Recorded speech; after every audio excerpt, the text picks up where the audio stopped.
Hello दोस्तों, आप सभी को एग्ज़ाम टेस्ट यूट्यूब चैनल में स्वागत है। आज हम फिर से लेके आ गए हैं महत्वपूर्ण जीके जीएस, जो हर एग्ज़ाम में 1 से 2 प्रश्न यहाँ से ज़रूर पूछा जाता है। आज का फर्स्ट क्वेश्चन है, पादप कोशिका जंतु कोशिका से किस प्रकार भिन्न होती है। एक का राइट आंसर हो जाएगा ऑप्शन नंबर बी, कोशिका भित्ति। एक का राइट आंसर हो जाएगा ऑप्शन नंबर बी, कोशिका भित्ति से। अब इसका कुछ फैक्ट जान लेते हैं। कोशिका भित्ति पादप कोशिका एवं जंतु कोशिका से भिन्न होती है। पादप कोशिका में कोशिका भित्ति पाई जाती है। क्या पाई जाती है? कोशिका भित्ति। जंतु कोशिका में कोशिका भित्ति नहीं पाई जाती है। जंतु कोशिका में कोशिका भित्ति नहीं पाई जाती है। 2 नंबर क्वेश्चन, कोशिका का शक्ति स्रोत होता है। 2 का राइट आंसर हो जाएगा ऑप्शन नंबर बी, माइटोकॉन्ड्रिया। 2 का राइट आंसर हो जाएगा ऑप्शन नंबर बी, माइटोकॉन्ड्रिया। अब इसका कुछ फैक्ट जान लेते हैं। कोशिका का शक्ति स्रोत माइटोकॉन्ड्रिया होता है। माइटोकॉन्ड्रिया की खोज अल्टमैन ने किया। किसने किया खोज? अल्टमैन ने। किसका? माइटोकॉन्ड्रिया का। माइटोकॉन्ड्रिया कोशिका का श्वसन स्थल है। क्या है? श्वसन स्थल। डीएनए केंद्रक के अलावे माइटोकॉन्ड्रिया एवं हरित लवक में पाया जाता है।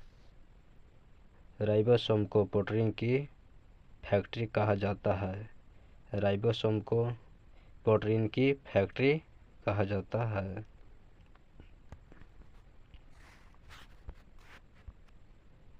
गोल्गी इकाई को कोशिका के अणुओं का यातायात प्रबंधक भी कहा जाता है। क्या कहा जाता है? यातायात प्रबंधक। लाइसोसोम की खोज डी डुबे ने की। किसने? डी डुबे ने खोज की लाइसोसोम की। 3 नंबर क्वेश्चन, किसकी उपस्थिति के कारण पादप कोशिका को प्राणी कोशिका से पहचाना जा सकता है। 3 का राइट आंसर हो जाएगा ऑप्शन नंबर बी, कोशिका भित्ति से। 3 का राइट आंसर हो जाएगा ऑप्शन नंबर बी, कोशिका भित्ति से।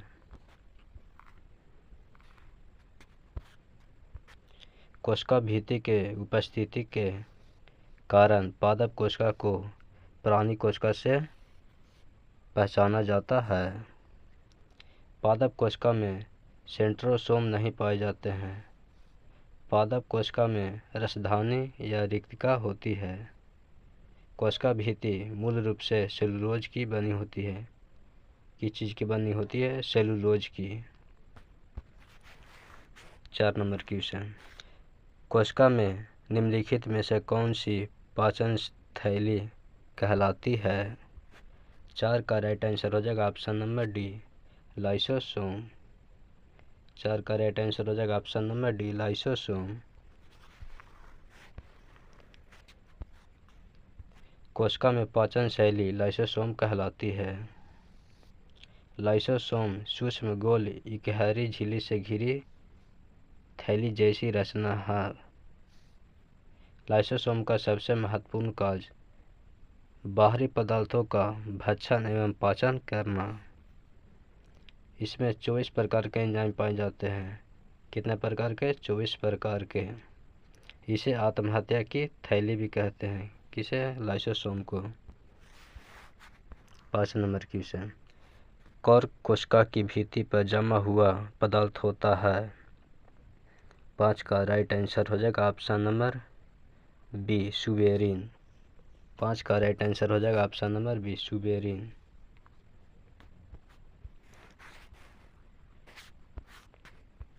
कॉर्क कोशिका की भित्ति पर जमा हुआ पदार्थ सुबेरिन होता है।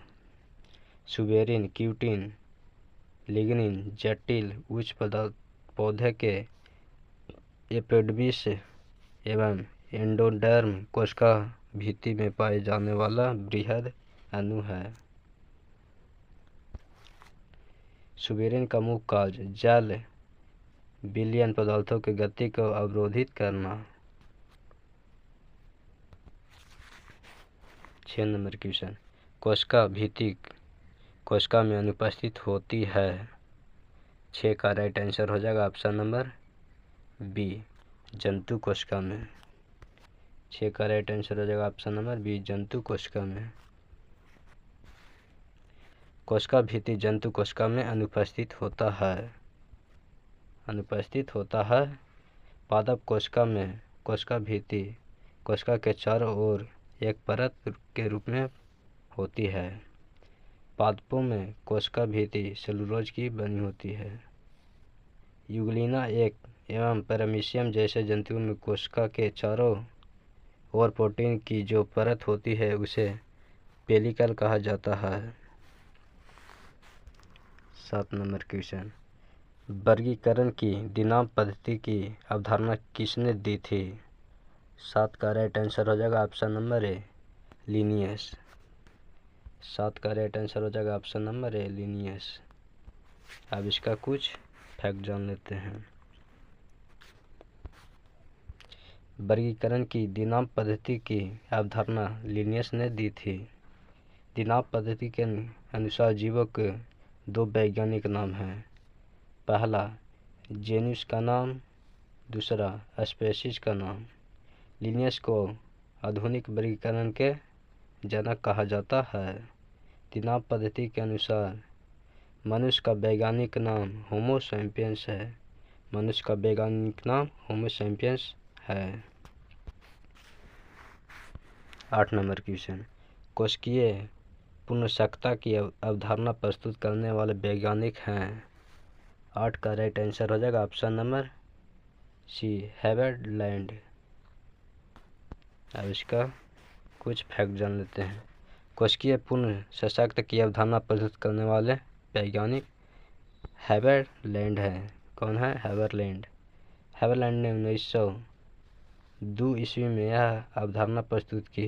कब? 1902 ईस्वी में। हेबरलैंड को पादप भौतिक का जनक कहा जाता है। कोशिका पुनर्सक्रियता की अवधारणा के अनुसार पौधे की प्रत्येक कोशिका एवं पुनः का पौधे का निर्माण करने में सक्षम है। 9 नंबर क्वेश्चन, कौन सी कोशिका अंग पादप एवं जंतु कोशिका में विभेदन करता है? 9 का राइट आंसर हो जाएगा ऑप्शन नंबर सी, कोशिका भित्ति। 9 का राइट आंसर हो जाएगा ऑप्शन नंबर सी, कोशिका भित्ति। कोशिका भित्ति कोशिका पादप एवं जंतु कोशिका में विभेदन करता है। जंतु कोशिका में कोशिका झिल्ली पाई जाती है। जंतु कोशिका में कोशिका झिल्ली पाई जाती है। कवकों की कोशिका भित्ति काइटिन की बनी होती है। किसकी बनी होती है? काइटिन की। पादपों में कोशिका भित्ति सेलुलोज की बनी होती है। पादप में कोशिका भित्ति सेलुलोज की बनी होती है। राइबोसोम को प्रोटीन की फैक्ट्री कहा जाता है। क्या कहा जाता है? प्रोटीन की फैक्ट्री। केंद्रक को कोशिका का नियंत्रक कहा जाता है।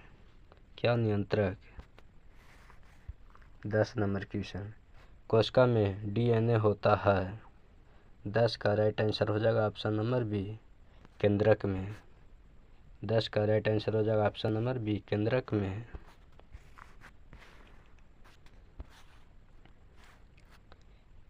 केंद्रक कोशिका में डीएनए पाया जाता है। डीएनए कोशिका के माइटोकॉन्ड्रिया, केंद्रक और हरित लवक में पाया जाता है। डीएनए का पूरा नाम डीऑक्सी राइबोन्यूक्लिक एसिड होता है। एक अणु है जो एक बहुलक है। डीएनए क्या है? एक अणु है जो बहुलक है। डीएनए की खोज वाटसन और ग्रिक के अनुसार डीएनए का व्यास 20 एंगस्ट्रॉम तथा एक टर्न की लंबाई 34 एंगस्ट्रॉम होती है, जिसमें 10 क्षार युग्म होता है। 11 नंबर क्वेश्चन, किस कोशिका अंग को कोशिका की आत्मघाती थैली के नाम से जाना जाता है? 11 का राइट आंसर हो जाएगा ऑप्शन नंबर ए, लाइसोसोम को। अब इसका कुछ फैक्ट जान लेते हैं। लाइसोसोम नामक कोशिका को कोशिका की आत्महत्या की थैली कहा जाता है। यह गोलाकार संरचना है जिसके अंदर हाइड्रोक्लोरिक एंजाइम होता है। क्या होता है? Hydrochloric enzyme. यह एंजाइम कोशिका में उपस्थित अपशिष्ट पदार्थों का पाचन करता है। 12 नंबर क्वेश्चन, जिप्सम का प्रयोग उस प्रकार के मृदा में किया जाता है जो 12 का राइट आंसर हो जाएगा ऑप्शन नंबर डी, जो क्षारीय है। 12 का राइट आंसर हो जाएगा ऑप्शन नंबर डी, जो क्षारीय है। अब इसका कुछ फैक्ट जान लेते हैं। जिप्सम का प्रयोग क्षारीय प्रकार के मृदा में की जाती है। जिप्सम का रासायनिक सूत्र CaSO4 2H2O होता है। अम्लीय मृदा को खेती योग्य बनाने के लिए चूना या चूना जल का प्रयोग किया जाता है। क्या किया जाता है? चूना जल का प्रयोग। 13 नंबर क्वेश्चन, दूध के फटने पर कौन सा एसिड उत्पन्न होता है? 13 का राइट आंसर हो जाएगा option number C, lactic acid. अब इसका कुछ फैक्ट जान लेते हैं।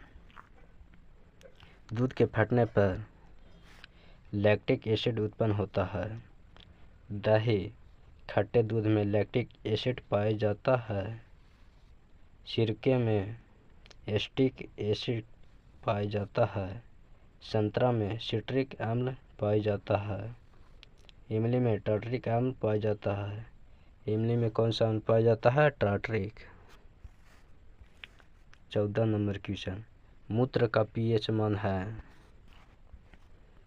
14 का राइट आंसर हो जाएगा ऑप्शन नंबर बी, 6.0। अब इसका कुछ फैक्ट जान लेते हैं। मूत्र का pH मान 6 होता है। प्रमुख अम्लों के pH मान, समुद्री जल का pH मान 8.4 होता है।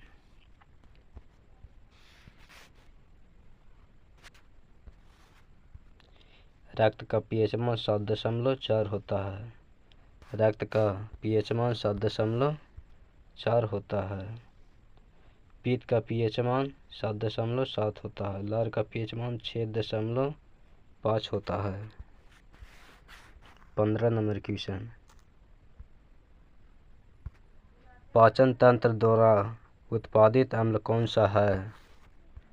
15 का राइट आंसर हो जाएगा ऑप्शन नंबर सी, हाइड्रोक्लोरिक अम्ल।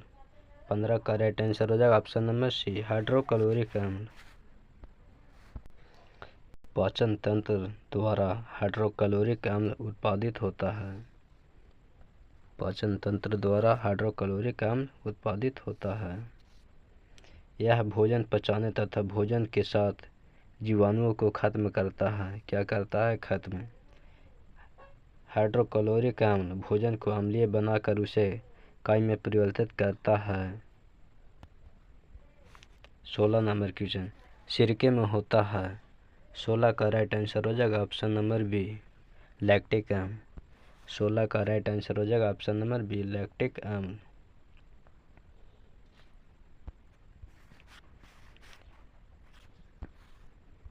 एसिटिक अम्ल सिरके में होते हैं। नींबू खट्टेदार फल में सिट्रिक अम्ल होता है। दूध एवं दही में लैक्टिक अम्ल होता है। टमाटर में ऑक्जेलिक अम्ल पाया जाता है। क्या? ऑक्जेलिक अम्ल। इमली में टार्ट्रिक अम्ल पाया जाता है। 17 नंबर क्वेश्चन, निम्नलिखित में कौन जल में घोलने पर विद्युत का चलन नहीं करता है? 17 का राइट आंसर हो जाएगा ऑप्शन नंबर सी, चीनी। 17 का राइट आंसर हो जाएगा ऑप्शन नंबर सी, चीनी। चीनी जल में घोलने पर विद्युत का चलन नहीं करता है। चीनी कार्बनिक यौगिक है। क्या है? कार्बनिक यौगिक। नमक डालने पर विद्युत का चलन होता है। कार्बनिक यौगिक विद्युत का प्रवाह नहीं करता है। चीनी का सूत्र C12H/SO11 होता है। चीनी का सूत्र C12H/SO11 होता है। 18 नंबर क्वेश्चन, निम्न में से कौन सी एक महत्वपूर्ण हरितगृह गैस है? 18 का राइट आंसर हो जाएगा option number B, carbon dioxide. 18 का राइट आंसर हो जाएगा option number B, CO2। CO2 महत्वपूर्ण हरितगृह गैस है। क्या है? हरितगृह गैस। ग्रीन हाउस गैसों में पृथ्वी को गर्म करने की क्षमता पाई जाती है। क्या पाई जाती है? गर्म करने की क्षमता। पृथ्वी के सतह की औसत तापमान के बढ़ने की प्रक्रिया को वैश्विक तापमान कहते हैं। क्या कहते हैं? वैश्विक तापमान। 19 नंबर क्वेश्चन, ओमेगा 3 इसका एक वर्ग है, यानी ओमेगा 3 क्या है? 19 का राइट आंसर हो जाएगा ऑप्शन नंबर ए, वसीय अम्ल। क्या है? वसीय अम्ल। अब इसका कुछ थोड़ा सा फैक्ट जान लेते हैं। ओमेगा 3 वसीय अम्ल का एक वर्ग है। जीवों में विभिन्न प्रकार के जैविक कार्यों के संचालन संपादन के लिए निम्नलिखित में प्रकार के पोषक तत्व की आवश्यकता होती है, जैसे विटामिन, प्रोटीन, कार्बोहाइड्रेट, खनिज लवण, वसा, न्यूक्लिक अम्ल, जल इत्यादि। 20 नंबर क्वेश्चन, सिरके का pH मान लगभग होता है। 20 का राइट आंसर हो जाएगा ऑप्शन नंबर सी, 8। 20 का राइट आंसर हो जाएगा ऑप्शन नंबर सी, 8। सिरके का pH मान लगभग 3 होता है। सिरके का pH मान लगभग 3 होता है। किसी विलयन में उपस्थित हाइड्रोजन आयन की सांद्रता ज्ञात करने के लिए एक स्केल विकसित किया गया जिसे pH स्केल कहते हैं। क्या कहते हैं? pH scale.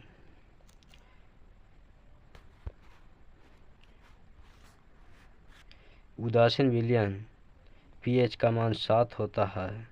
उदासीन विलयन का pH मान कितना होता है? 7। जबकि pH 7 से कम अम्लीय होता है। 7 से कम pH मान वाला अम्लीय होता है और 7 से अधिक होने पर विलयन का क्षारीय होता है। 7 से अधिक का pH मान वाले क्षारीय होता है। 21 नंबर क्वेश्चन, साधारण नमक का रासायनिक नाम निम्नलिखित में से क्या है? 21 का राइट आंसर हो जाएगा option number C, sodium chloride. 21 का राइट आंसर हो जाएगा option number C, sodium chloride.